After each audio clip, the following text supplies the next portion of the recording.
تشریف لائے۔ مکہ مکرمہ کی وادی کے بے شمار واقعات مثنوی شریف میں ہیں۔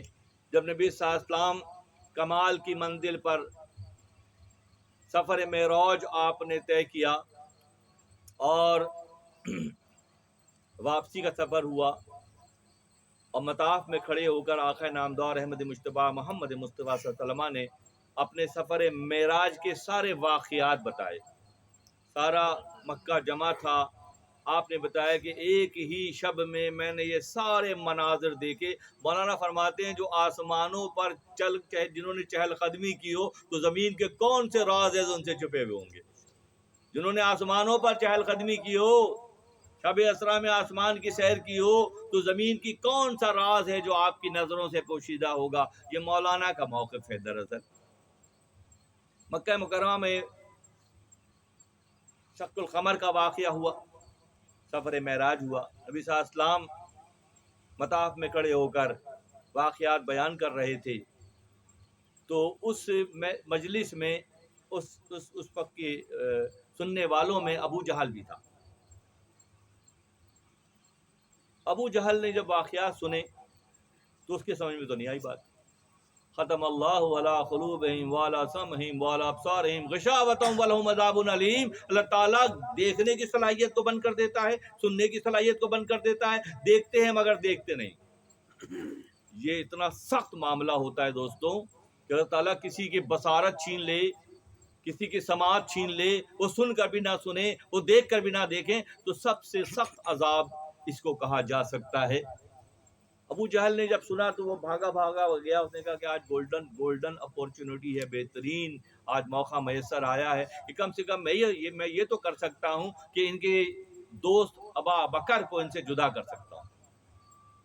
وہ بھاگا وہ ابا بکر رضی اللہ عنہ کے گھر پر گیا اور جا کے کنڈا کھٹکھٹایا اس نے۔ ابا بکر تشریف لائے باہر، پوچھا کہ کہنے لگا کہ آپ سن رہے ہیں آپ کے دوست نے کیا کہہ رہے ہیں؟ دوست آپ کے کیا کہہ رہے ہیں؟ کہنے لگے میں ایک ہی رات میں آسمانوں پر گیا، عرش تک کا سفر کیا، جنت اور جہنم میں نے دیکھی، سارے مرحلے خدا نے مجھے دکھائے، وہ ایسے کہہ رہے ہیں۔ ابا بکر نے پوچھا کہ تم نے اپنے کانوں سے سنا ان کی باتوں کو، ان کے فرمان کو؟ ہاں میں نے سنا۔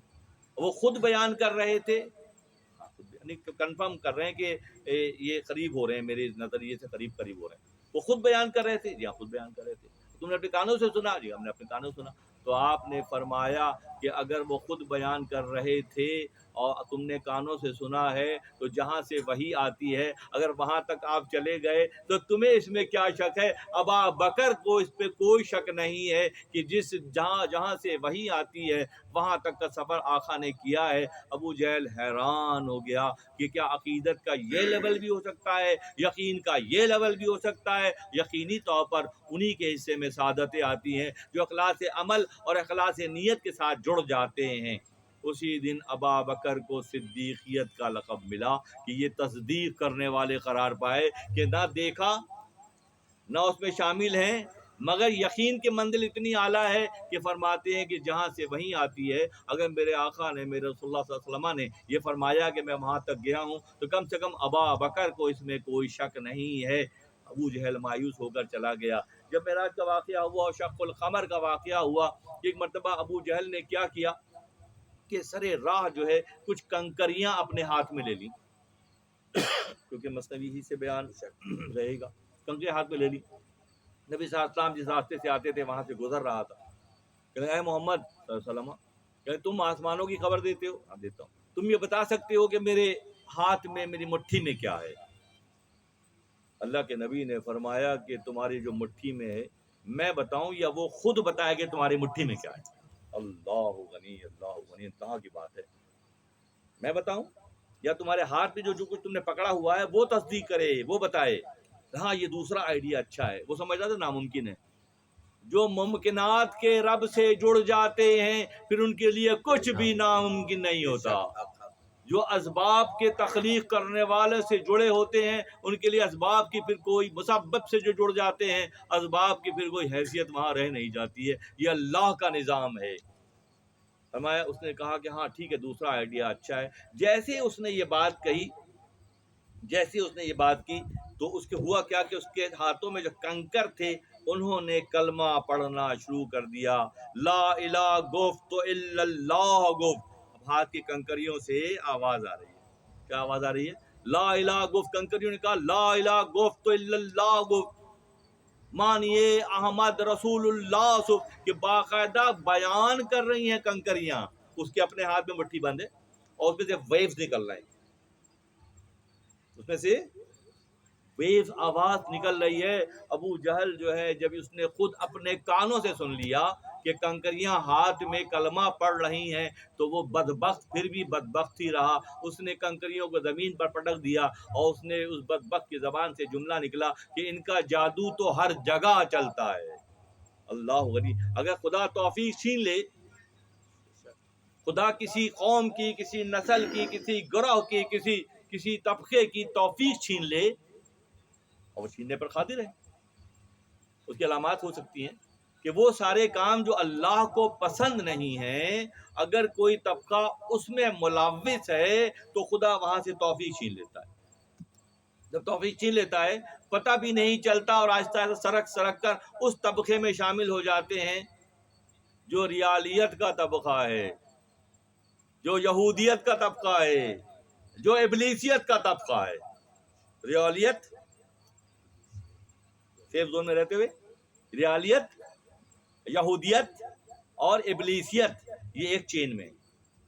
ابلیسیت سے لے کر اس معاشرے کے تک بھی وہ لوگ ہیں جو اس فکر کی طرح سوچتے ہیں. ابلیس کا اللہ سے کوئی جھگڑا نہیں تھا، وہ اللہ کو مانتا تھا. زاہد ششت صدا سالہ، زاہد ششت ہزارہ سالہ، 6 لاکھ سال. وہاں فرماتے ہیں 6 لاکھ سال ابلیس نے اللہ اللہ کے نعرے لگائے. کتنے سال؟ 6 لاکھ. زاہد ششد ہزارہ سالہ خوز بندے ساختہ گوسالہ را. گوسالہ کہتے ہیں گائے کے بچے کو، اور جو گائے کے بچوں کو دودھ نہیں دینا چاہتے ہیں تو اس کے منہ پہ مچکا باندھ دیتے ہیں. وہ مچکا وقت بے وقت دودھ پینے سے روکتا ہے. وہاں فرماتے ہیں کیسی کیسی مثال مولانا دیتے ہیں. زاہد ششد ہزارہ سالہ خوز بندے ساختہ گوسالہ، جیسے بچڑے کے منہ پہ یا بکریوں کی تھیلیاں چڑھا دی جاتی ہیں تاکہ دودھ ضائع نہ ہو. وہاں مچکا کہلاتا ہے. زاہد ششد ہزارہ سالہ خوز بندے ساختہ گوسالہ، علم ہو یہ اہل ہی شود پوز بند. ظاہری علوم پر کمال حاصل کرنے والے سن لیں کہ وہ پوز بندی ہے. تو نگیرت ہی رضا علم بلند. بلند دودھ ان کے حصے میں نہیں آئے گا. پھر بلند دودھ جو ہے جب باندھ ہی دیا جائے گا تو دودھ کہاں سے ملے گا؟ علم کا جو اعلیٰ ترین پیمانہ ہے پھر ظاہر داروں کے حصے میں نہیں آتا ہے. غور کرنے کی بات یہ ہے کہ یہ مچکا بندھا کیوں، یہ پابندی لگی کیوں لگی؟ کہ جب اللہ نے توفیق چھین لی نا تو پابندی لگ گئی. اللہ نے توفیق چھین لی.